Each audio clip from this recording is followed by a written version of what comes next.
wabarakatuh.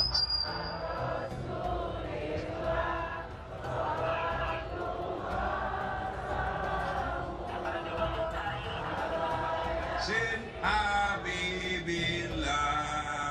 Sudah, karena waktu yang sangat terbatas. Usia 40 tahun, Nabi mulai cemas. Kenapa ini orang Mekah menyembah berhala? Kok nyembah patung?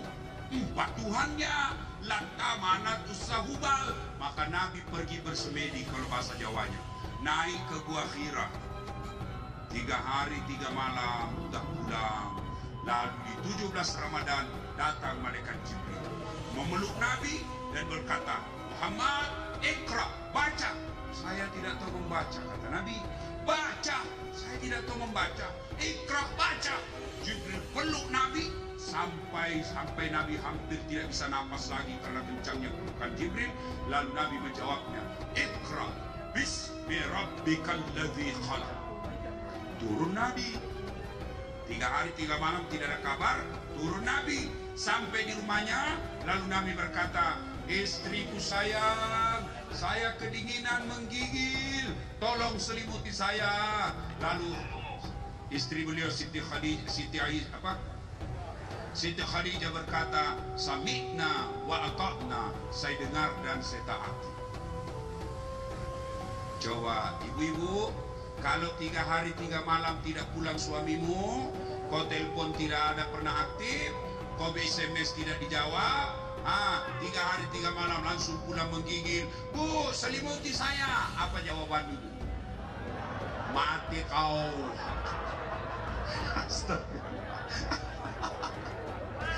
Ali tidak diselimuti, diinterogasi. Dari mana kau? Dari mana kau? Hikmah maulid yang kedua, jadilah istri yang tidak pernah sangka buruk sama suami. Kenapa rumah tangga banyak pecah dan bercerai? Karena sangka buruk istri kepada suami, suami sangka buruk kepada istri. Ayo Bu, sangka baik sama suami, perasaanmu tenang. Telepon tidak dijawab, oh suamiku lagi buang air besar. Telepon tidak dijawab, oh suamiku lagi sholat duha. Telepon tidak dijawab, suamiku lagi sholat berjamaah. Tenang perasaan. Tiba-tiba masuk WhatsApp, wih, saya lihat suamimu bonceng cewek, cantik betul. Oh, berarti suamiku lagi nge-grab. Tenang perasaan. Pegawai, kalian mau tenang hidup, sangka baik. Tadinya kepala dinas, tiba-tiba tidak ada lagi jabatan, dijadikan staf ahli yang tidak ada stafnya. Sangka baik, jangan sangka buruk, itulah yang terbaik.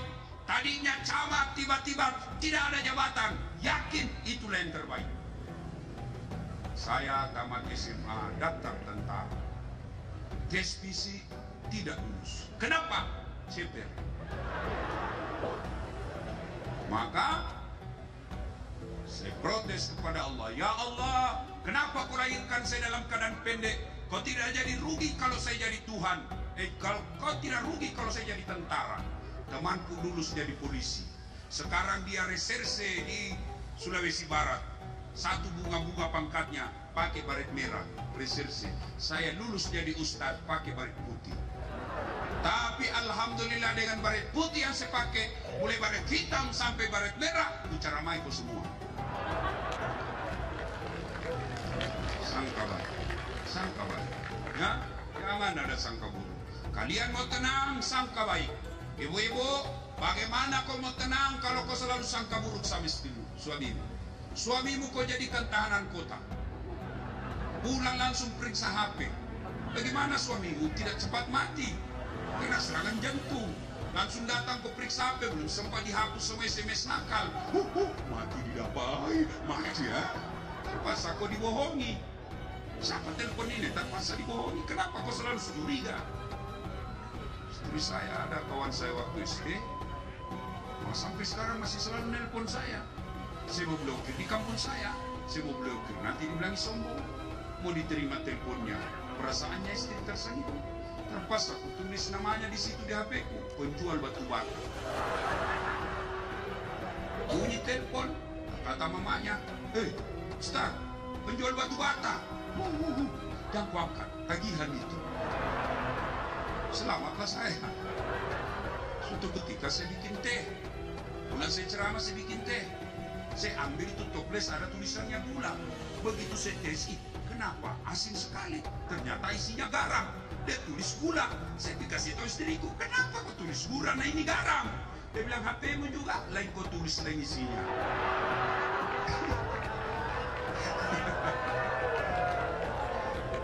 Ayo, sangka baik. Ya. Rumah tangga tidak bakal bahagia kalau kita selalu sangka buruk.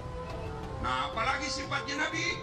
Suatu ketika Nabi pulang ceramah, ketuk pintunya. Assalamualaikum ya Humairah, Aisyah. Ternyata Aisyah sudah tidur, pulas tidur. Ketuk 2 kali. Assalamualaikum ya Humairah, tidak jawab. Ketuk 3 kali, masih tidak ada jawaban. Apakah Nabi marah? Apa Nabi dobrak pintunya?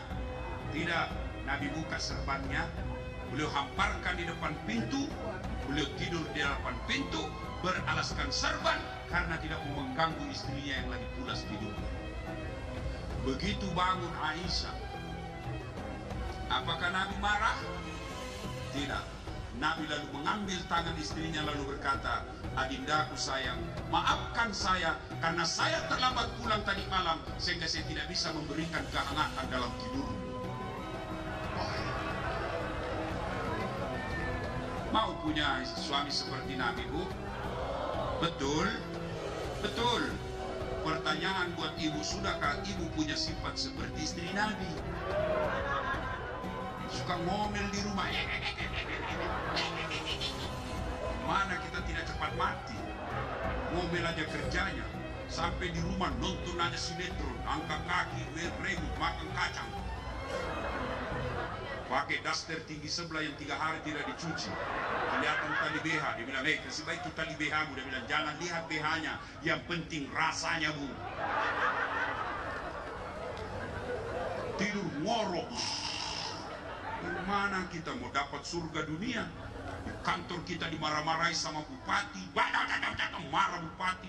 Di kantor kita dimarahi sama komandan, siap salah komandan, siap salah komandan. Sampai di rumah dimaki-maki lagi sama istri. Apa enaknya kita jadi laki-laki? Yang ketawa, saya seru sini.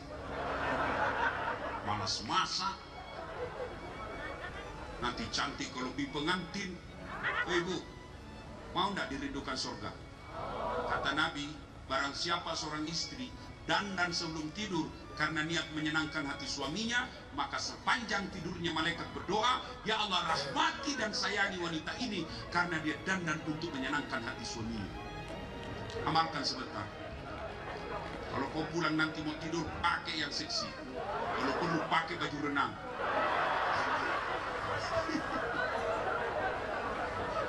Ya, hei Bu, serius, ya.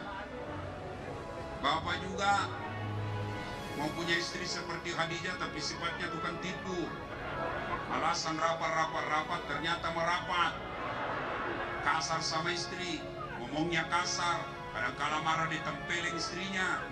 Hei, bagaimana? Ini ada kisah nyata. Saya pergi ceramah Kalimantan Selatan. Tiba-tiba ada bapak-bapak yang tadinya pengusaha sukses bangkrut. Dia datang ke depan saya, dia pegang paha saya sambil nangis. Ustaz, doakan saya. Kenapa Pak? Saya bangkrut Ustaz. Saya mau pulang kampung ke Sulawesi, saya malu pulang bawa utang. Saya mau tinggal dikejar-kejar sama yang punya uang. Saya mau dipotong Ustaz. Tolong doakan saya. Saya bilang, baik. Sebelum saya doakan, saya mau tanya. Jujur kau, bagaimana penghormatanmu kepada istri selama ini? Apa jawabannya?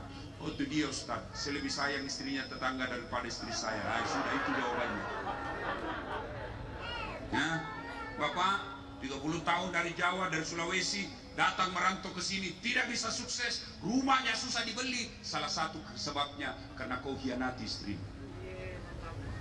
Dia tinggalkan kampungnya, dia tinggalkan Jawa, dia tinggalkan Sulawesi, datang ikuti merantau suaminya. Dia tinggalkan ibunya, dia tinggalkan bapaknya, dia tinggalkan saudara-saudaranya, datang karena taat sama suaminya. Setelah sampai di sini ditelantarkan oleh suaminya. Bagaimana hidupmu mau bahagia? Kalau kalian mau bahagia, muliakan istri. Ya, jangan kasar sama istri. Ini HP saya, Pak. Hampir tiap hari orang curhat. Adalah tadi malam curhat sama saya. Suamiku kasar betul, Ustaz. Kalau dia marah sampai memaki, sembarang dia ngomong sama saya, sampai dia tempelin saya, Ustaz. Tapi saya sabar. Tapi yang paling menyakitkan kalau ibuku dihina sama bapakku. Kadang dia marah, dia bilang, kau memang goblok sama ibuku. Bagaimana orang tidak marah kalau kau bilang begitu? Maka suami yang baik memuliakan istri. Nabi 11 istrinya, tidak pernah satupun Nabi panggil nama istrinya. Khadijah tidak pernah dipanggil Khadijah, beliau panggil Ummul Mukminin. Aisyah tidak pernah dipanggil Aisyah, beliau panggil Ya Humaira, yang kemerah-merahan pipinya, karena memang Siti Aisyah merah di 5 pipinya. Besok kau amalkan itu. Panggil istrimu, wahai istriku yang termancung hidungnya di lorong 3. Tidak mancung hidungnya, Ustaz, ya giginya kau lihat. Justru giginya yang mancung. Ya kau janganlah kau lihat giginya, lehernya. Mana yang bagus alisnya kau, wahai istriku yang lembut halisnya. Jangan terlalu jujur. Mentang-mentang istrimu hitam kau panggil, hitam. Oh hitam. Dot dot dot hitam. Dia bilang istrimu, apa hitam-hitam, jadi juga anakmu. Dan kau ini, kasihan ini perempuan. Coba lihat bagaimana susahnya ini, kasihan perempuan. Masih ingat waktu hamil ibu? Ibu, ada ndak ibu hamil tengkurap? Coba bayangkan Pak, 9 bulan itu ibu-ibu hamil, tidurnya sesak napas ke kanan, ke kiri, bosok, satu aja gajahnya gaya pasrah. Mana ada ibu-ibu tengkurap? 9 bulan Pak. Bapak 1 minggu saja tidak tengkurap, pusing. Kita tahu anak muda ini urusan orang tua. Ibu, masih ingat waktu melahirkan? Ada ibu-ibu melahirkan senyum. Mentang-mentang istri wali kota, keluar nak ya. Coba lihat itu istrimu ketika melahirkan. Sekali-kali lihat. Waktu melahirkan istri saya bilang, kalau ada suami kurang ajar, suruh lihat itu istrinya melahirkan. Berapa banyak ibu melahirkan wafat gara-gara apa? Menyelamatkan anaknya. Kalian barangkali stres tapi masih sempat merokok. Yang ketawa. Coba lihat itu. Belum lagi kalau menyusui. Coba lihat itu ibu kalau menyusui. Masih ingat waktu menyusui ibu? Masih. Ketika tumbuh giginya anakmu. Membayangkan diri sendiri.